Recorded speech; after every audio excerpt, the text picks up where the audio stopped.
Assalamu alaikum warahmatullahi wabarakatuh. Akkam nagaya fayyada dhihadha karibuni har'as video haarawaan dhufe videoon haarofni irra dhufeen ammoo maal yoo jettan keekii godhutti jira.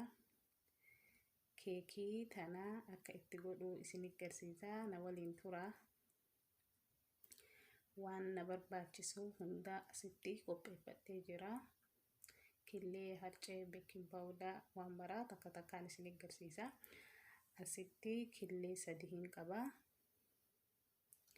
Killee 3 tanaan dhahaa akka gaarii dhahaa maashina harkaatiin yookaan maashinuma wanni kaanuma wahiin dhahan kaan biraa kam harkaan dhahan ka elektirikaa kan ta'een illee dhahuu dandeettanii.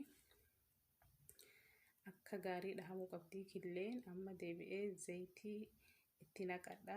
Sukkaara itti naqee duraati deebi'ee amma zayitii itti naqa.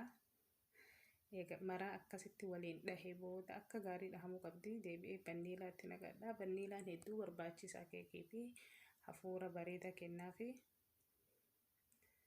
Eegas aannan illee xiqqishuu irra buusee akkuma mankaa lama akkas maraa akkanatti akka gaarii eega dhahadhe booda harcee itti naqadha. Harcee yoo waan akka keekaa kanaan gootan yoo gingilchitan hedduu bareedaadha. Maal jennaan keessatti hin haftu harceeni. Amma an akkanatti harcee xiyyaa isin keessaa baatutti akkanatti maraa waliin dhaha.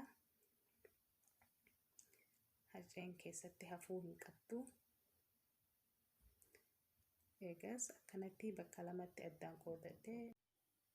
Akkanatti eega addaan qoodadhe booda cocoa powder ka chokkoleetaa kan itti naqee harcee xiyya ammoo baking powder harcee keessatti naqee ture. Baking powder mankaa takka harcee odoo itti naqeen dura baking powder walitti naqee ture. Kanaafuu baking powder keessaan dagatina harceetti dabalee jira. Amma aannan xiqqishuu irra buufadhee harcee chokkoleetaa sanii fi aannan itti naqee xiqqoo aannan akka naa laaffisuu maal jennaan harcee chokkoleetaa waan itti naqeef xiqqoo narraa waan fudhatuuf aannan xiqqishuu irra buuse.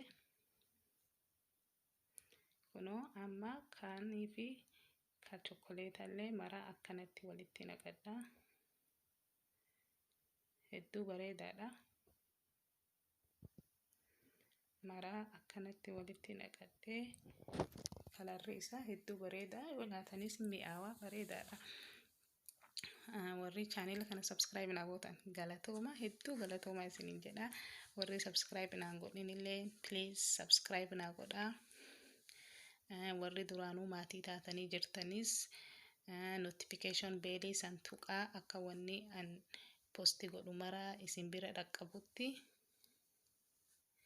Kunoo akkanatti maraa eega waliin dhahadhe booda ovenaa 350tti oo'isee keekii osoo dura hin geenne dura ovenaan oo'ifachuu qaba. Ovenaa oo'ifadhee jira. Amma eega akkana godhe booda ovena kiyya keessa kaayadha.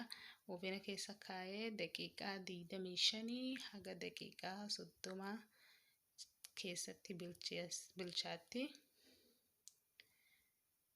Akkuma wanti isin keessa bilcheessitan irra haphiitiin. Kanaafuu xiqqoo daqiiqaan adda addaan jiru mala. Kunoo bilchaattee baatee jirti, bareedduudha. Akkanatti godhattanii akka nyaattan abdii qaba. Hedduu bareedduudha. Ijoolleenis hedduu jaalatti. Kunoo